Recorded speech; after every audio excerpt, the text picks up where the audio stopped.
શ્રી રાવણનો પ્રશ્ન અને મુનિવરનો પ્રત્યુત્તર. કલ્યાણની માતા સમાન ધર્મલાભરૂપ આશીષ સાંભળીને અંજલિ યોજવા પૂર્વક શ્રી રાવણે પધારેલા તે મુનિવરને પધારવાનું કારણ પૂછ્યું, અને પૂછાયેલા તે મુનિશ્રેષ્ઠે સુંદર વાણી દ્વારા કહેવા માંડ્યું કે શતબાહુરહં નામ્ના માહિષ્મત્યાં નૃપો ભવવાસાદિતો ભીતઃ શાર્દૂલપાવકાદ્યૈ સહસ્રકિરણે રાજ્ય મારોપ્ય નિજ નંદને મોક્ષાદ્વસ્યંદનપ્રાયમહં વ્રતમશિશ્રિયં. માહિષ્મતી નામની નગરીમાં હું શતબાહુ નામનો રાજા હતો. અગ્નિથી જેમ સિંહ ભય પામે તેમ આ સંસારવાસી ભય પામેલા મેં સહસ્ત્રીકરણ નામના મારા પુત્ર ઉપર રાજ્ય અને આરોપીને મોક્ષ માર્ગમાં રથ સમાન વ્રતનો સ્વીકાર કર્યો, એટલે કે મારા પુત્રને રાજ્ય સોંપીને મેં દીક્ષા અંગીકાર કરી. આ પ્રમાણે મુનિવરે અડધી જ વાત કરી. એટલામાં જ પરમ ભક્તિમાન શ્રી રાવણ પોતાની ગ્રીવાને નીચે નમાવીને બોલ્યા કે કિમ સો પૂજ્યપાદાના મંગજન્મા મહાભુજ. શું મહાપરાક્રમી આ શ્રી સહસ્ત્રીકરણ આપ પૂજ્યપાદના પુત્ર છો? આ પ્રશ્નના ઉત્તરમાં મુનિઓમાં ઇન્દ્રસમા શ્રી શતબાહુ નામના મુનિવરે હા કહી.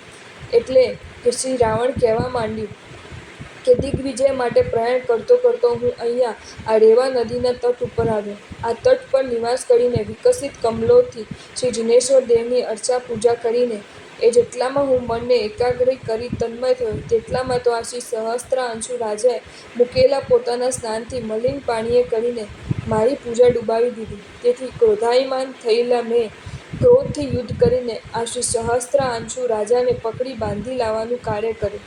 પણ હવે હું માનું છું કે અજ્ઞાનાદમૂલાપ્યતેત કૃતં મન્યે મહાત્મના ત્વત્સુનુરેશ કિં કુર્યા દર્હદાશાતના ક્વચિત. આ મહાત્માએ આ કાર્ય અજ્ઞાનતાથી જ કરેલું છે, કારણ કે આપણે આ પુત્ર કદી પણ શ્રી હરિયન દેવની આશાતના શું કરે, અર્થાત કદી જ ન કરે.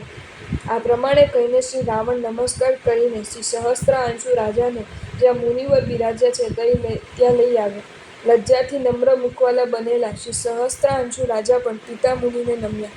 પછી પરમ સમ્યક દ્રષ્ટિ શ્રી રાવણ શ્રી સહસ્ત્રાંશુ રાજાને ગુરુપુત્ર માનીને કહેવા લાગ્યા કે આજથી આરંભીને આપ મારા ભાઈ છો, કારણ કે આ શ્રી શતબાહુ મુનિવર આપની જેમ મારા પણ પિતા છે. માટે આપ જાઓ, આપણા રાજ્ય ઉપર શાસન ચલાવવાની બીજી પૃથ્વીને પણ ગ્રહણ કરો. અમારા 3 ભાઈઓમાં ચોથા ભાઈ તરીકે આપ પણ અમારી લક્ષ્મીના અંશને ભજનારા છો. આ પ્રમાણે કહેવાયેલા ને બંધનથી મુક્ત કરાયેલા શ્રી સહસ્ત્રાંશુ રાજાએ એ પ્રમાણે કહેવા માંડ્યું કે ન હિ રાજ્યેન મે કૃત્યં વપુષા વાપ્યર્થ પરમ પિતાશ્રિતં શ્રેયસ્યામિ વ્રતં સંસારનાશનં અયં હિ પંથા સાધૂનાં નિર્વાણમુપતિષ્ઠતે. અત્યારથી આરંભીને મારે આ રાજ્યનું પણ કામ નથી અને આ શરીરનું પણ કામ નથી. હું તો સંસારનો નાશ કરનાર એવા અને પિતાજીથી અંગીકાર કરાયેલા વ્રતનો જ આશ્રય કરીશ, કારણ કે આ જ માર્ગ સાધુ પુરુષોને મોક્ષમાં પહોંચાડનાર છે.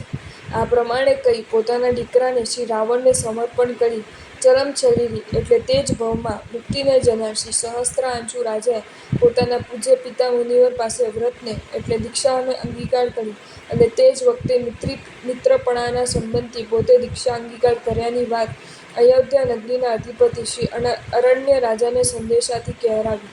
તે અયોધ્યાપતિ શ્રી અરણ્ય રાજા પણ વિચારે છે કે તે પ્રિય મિત્ર સાથે મારે એવો સંકેત હતો કે આપણે સાથે વ્રત ગ્રહણ કરવું. આ પ્રમાણેની પોતાની પ્રતિજ્ઞાનું સ્મરણ કરીને સત્યરૂપ ધનના સ્વામી તે શ્રી અરણ્ય રાજાએ પણ પોતાના પુત્ર શ્રી દશરથને રાજ્ય આપીને પોતે વ્રત અંગીકાર કર્યું.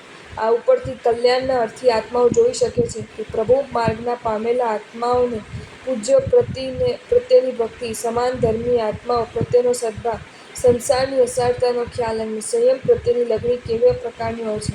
ધર્મની આરાધના માત્ર વાતો જ કરનારા નથી કરી શકતા. ધર્મ એ રોમ રોમમાં પરિણત થઈ જવો જોઈએ. જ્ઞાનીના એક એક વચનની ખાતર જીવનનું સર્વસ્વ સમર્પિત દેવાની ઉત્કંઠા ઉલ્લસિત રહેવી જોઈએ. એ વિના યોગ્ય આલંબનોના ઉચિત લાભ નથી જ લઈ શકાતો. સુંદર સંસર્ગોમાં પણ જોઈતા સદભાવ હૃદયમાં ન જાગે એ તો એક ભયંકર કમનસીબી જ ગણાવી જોઈએ.